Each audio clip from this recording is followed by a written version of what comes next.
The classroom always looked different after everyone else had gone home. The chatter faded, the scrape of chairs no longer filled the air, and all that was left was the soft hum of the overhead lights and the faint tick of the old clock above the blackboard. It was in those quiet moments that I noticed her most. She sat at her desk, shoulders slightly curved over a stack of papers, red pen moving with steady precision. The afternoon sunlight slipped through the blinds, laying golden stripes across her hair. Some strands had loosened from the clip at the back of her head, falling carelessly along her cheek. She didn't seem to mind, too focused on the work in front of her. I told myself I was just waiting, just gathering my books a little slower than usual.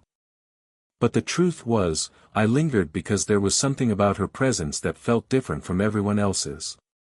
She was in her early 40s, graceful in a way that time only seemed to deepen. She carried herself with a quiet authority, yet there was a softness, too, something unspoken that made me want to look closer, to understand more. From where I stood, I caught the faint aroma of coffee drifting from the half-empty mug on her desk. It was the same scent that seemed to follow her through the halls, warm and grounding. The papers shifted as she sighed, pressing her palm briefly against her temple before continuing to mark another page. That small, almost weary gesture tugged at something inside me. I'd heard whispers, of course, students talk, teachers sometimes slip, and eventually everyone knows everything. She was recently divorced. Nobody ever mentioned it directly, but you could sense it, the way you sense a storm after it's passed, the ground still damp, the air carrying a trace of thunder. I shouldn't have been paying attention. I knew that. But my eyes caught the way her fingers curled gently around the pen, how she paused every so often to collect her thoughts before writing another comment. Even her silences had weight. She looked up then, as if sensing she wasn't alone. Our eyes met, and I froze. For a moment, I thought I'd been caught watching her too closely. But she didn't scold, didn't ask what I was still doing there.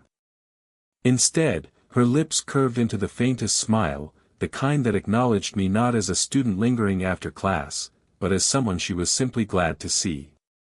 That smile lingered in my chest longer than it should have. It was small, fleeting, but it carried warmth, like sunlight breaking through on a cold morning. And in that quiet, empty classroom, surrounded by chalk dust and the faint echo of a long day, I realized something had shifted. I wasn't just noticing her. I was drawn to her. And that feeling wasn't going away. The last rays of sunlight were fading when I finally slung my bag over my shoulder, ready to head for the door. I'd made it almost halfway when her voice stopped me. "Stay a moment," she said, her tone even but softened by something I couldn't quite name. I turned, caught off guard. She wasn't looking at me yet, her eyes still fixed on the papers scattered across her desk. But when she did glance up, there was a trace of amusement dancing in her expression. "Consider this, detention," she added, and for the first time that day, her smile wasn't just polite. It was playful, almost teasing. The word hung in the air longer than it should have. Detention. Except it didn't feel like punishment. It felt like an invitation. I set my bag down again, heart picking up a beat I hoped she couldn't hear. What did I do wrong? I asked lightly, trying to match her tone. She gestured to the stack of papers beside her. "You can help me with these, if you don't mind. My eyes are tired." I crossed the room slowly, the soles of my shoes echoing against the tiles. When I reached her desk, she slid a pile toward me.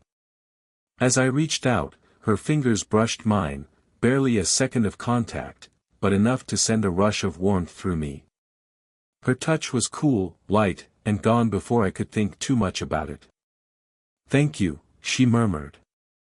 The silence that followed wasn't awkward, but it was charged.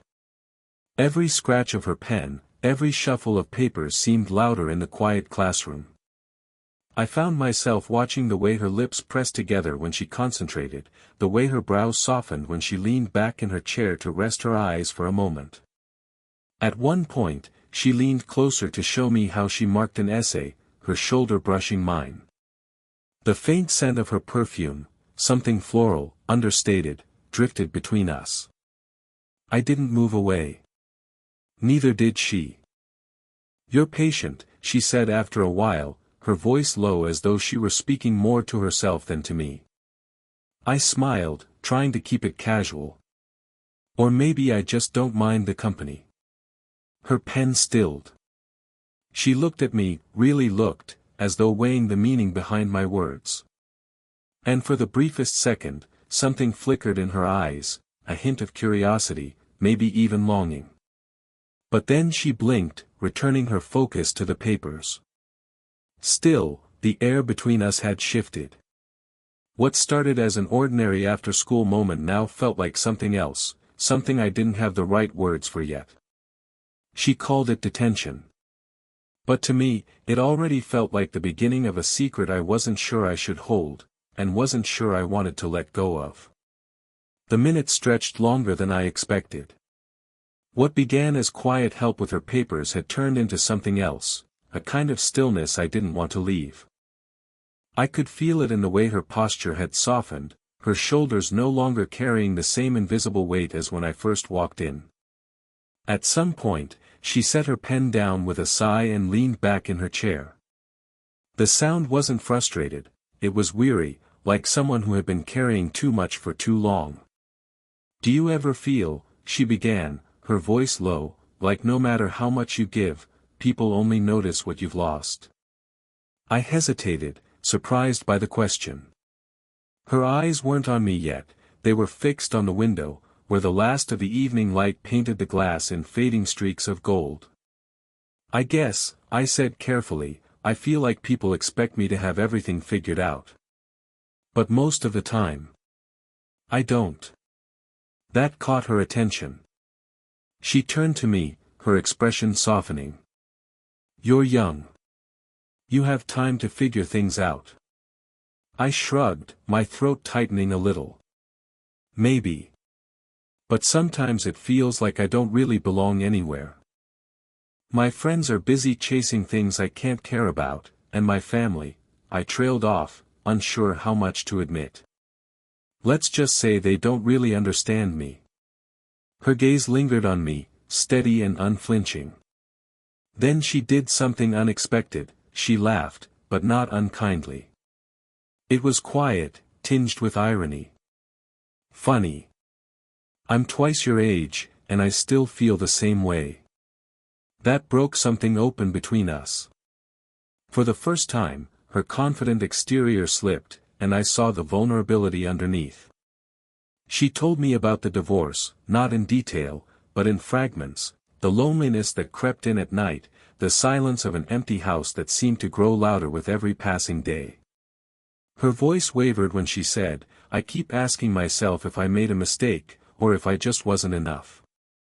The words hung heavy in the air. Before I could stop myself, I leaned forward, resting my forearms on the desk so I was closer to her. "You don't have to be strong with me," I said quietly. Her eyes flickered, glistening under the dim classroom lights. She folded her arms at first, as if bracing against the intimacy of the moment, but then let them fall to her lap, unguarded. For a long beat, we just sat there, sharing the silence, neither of us looking away. There was no need to fill it with chatter. The truth was already there, in the way her pain echoed mine, in the way my words seemed to matter to her more than they should have. And in that moment, the classroom didn't feel like a place of lessons and rules anymore. It felt like a sanctuary, where two people who weren't supposed to need each other, somehow did. The papers lay forgotten on the desk now. The air in the classroom felt different, thicker, as though even the walls were listening. Her confession still echoed in my mind, the way she had let her guard down, showing me a version of herself no one else seemed to see. I rose from my chair slowly, more to steady myself than anything else. My eyes wandered to the bookshelf against the far wall, lined with old novels and teaching manuals. One stood out, a hardbound copy of Pride and Prejudice that looked like it had survived more years than me. "Do you mind?" I asked, already stepping toward it. "Go ahead," she said softly, her voice carrying a note of curiosity.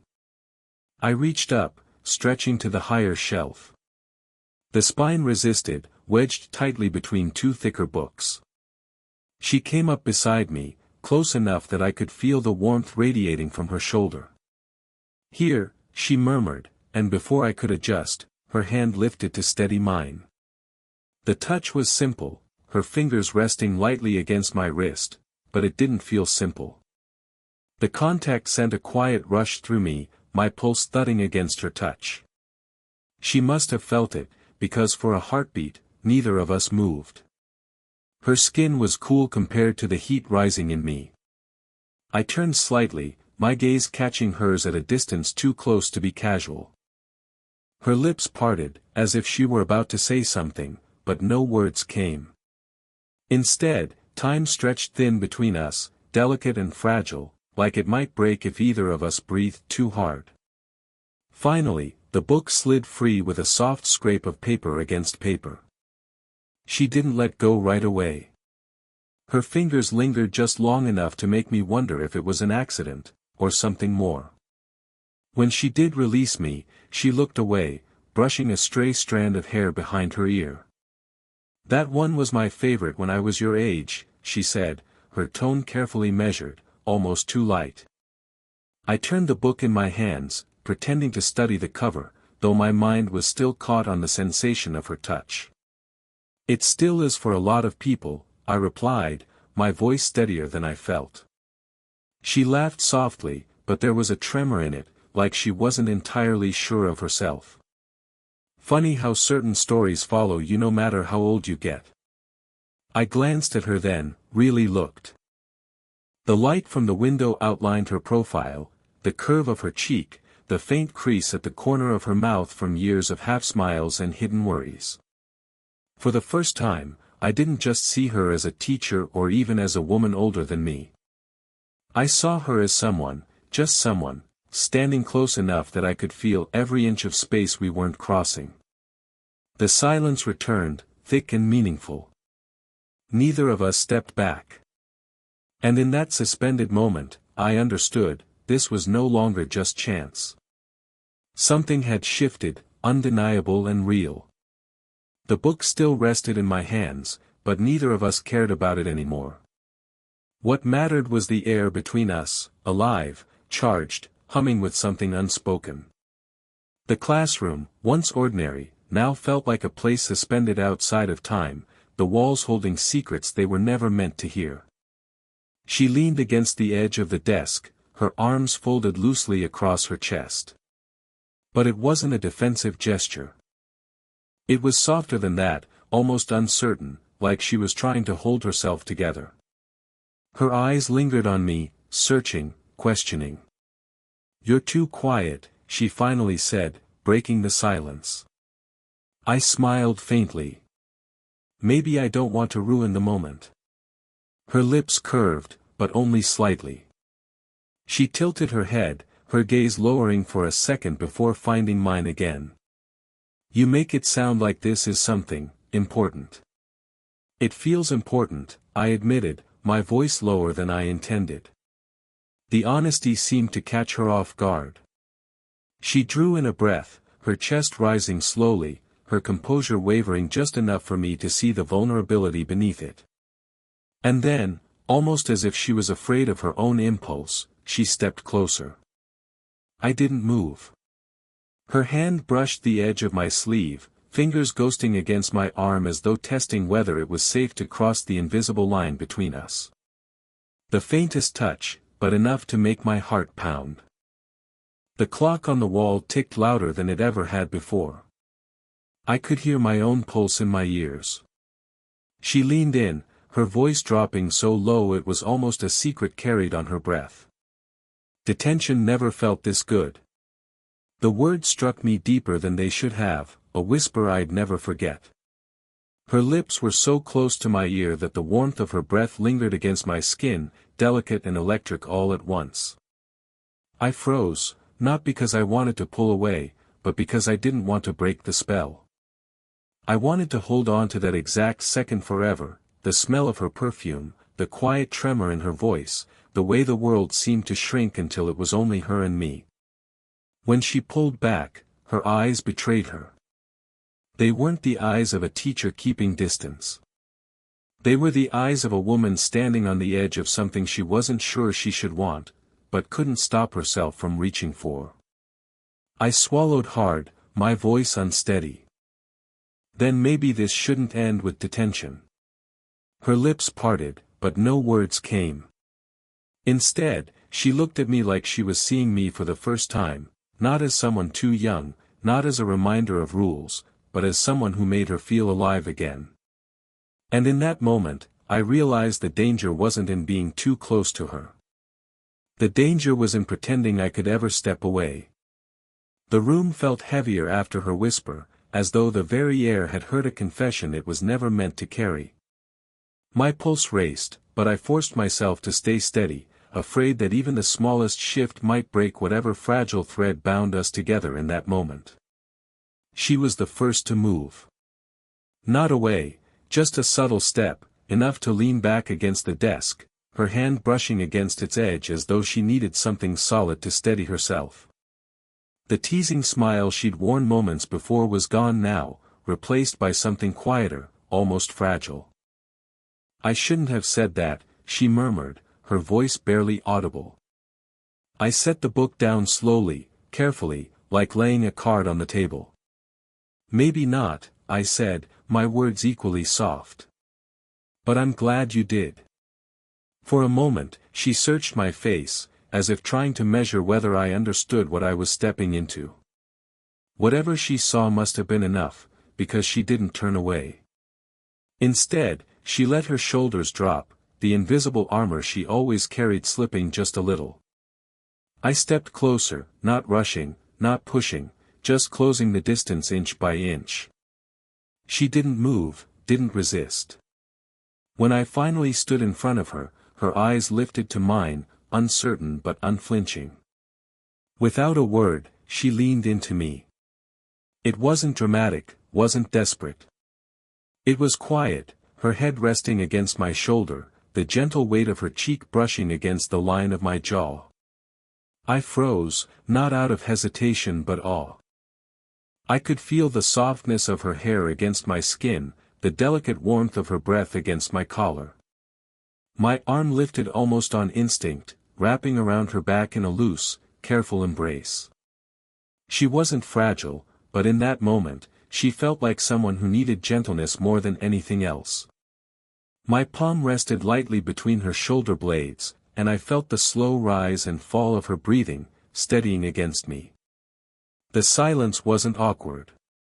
It was full of everything we weren't saying.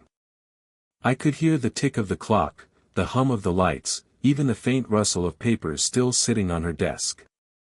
But all of it faded into the background beneath the simple truth of her in my arms. When she finally spoke, her words were muffled against my shoulder. "It's been a long time since I've let anyone this close." I closed my eyes, holding her a little tighter. "Then maybe you were just waiting for the right moment." She pulled back slightly, not away, but enough to meet my eyes again. There was a softness there now, a quiet gratitude that words couldn't capture. And though nothing had been promised, though no lines had been formally crossed, I knew we had stepped into something neither of us could undo. In that embrace, there was no teacher, no student, no past or future. There were only two people, finding solace in each other when the world outside demanded they keep their distance. The world outside the windows had dimmed into evening, the last traces of sunlight slipping below the horizon. The classroom, usually a place of chatter and movement, now felt like a sanctuary, just the two of us, suspended in a silence neither of us wanted to break. She was still close, her body angled toward mine, though the embrace had softened. Her arms had fallen to her sides, but the trace of warmth where she had leaned into me lingered like an echo. Her eyes held mine a second longer than necessary, and in that gaze was the truth. Something had shifted between us, and we both knew it. She cleared her throat softly, as if reminding herself of the world outside these four walls. "We should, probably finish up," she said, though her tone lacked conviction. "Probably," I echoed, smiling faintly. But neither of us moved. Her hand drifted across the desk, gathering a few stray papers, though it was clear she wasn't really paying attention to them. Her movements were slower than usual, deliberate, as though dragging out every last second we had together in that room. I picked up my bag at last, slinging it over my shoulder. The gesture felt heavier than it should have, as though the weight wasn't in the books but in the thought of leaving. I hesitated, standing there, waiting for her to say something, anything, that would make it easier. And she did. "You don't have to rush off," she said gently. Her eyes flickered to the doorway, then back to me. "But if we keep standing here, someone will notice." The reality of her words hung between us. The risk, the rules, the world outside that wouldn't understand.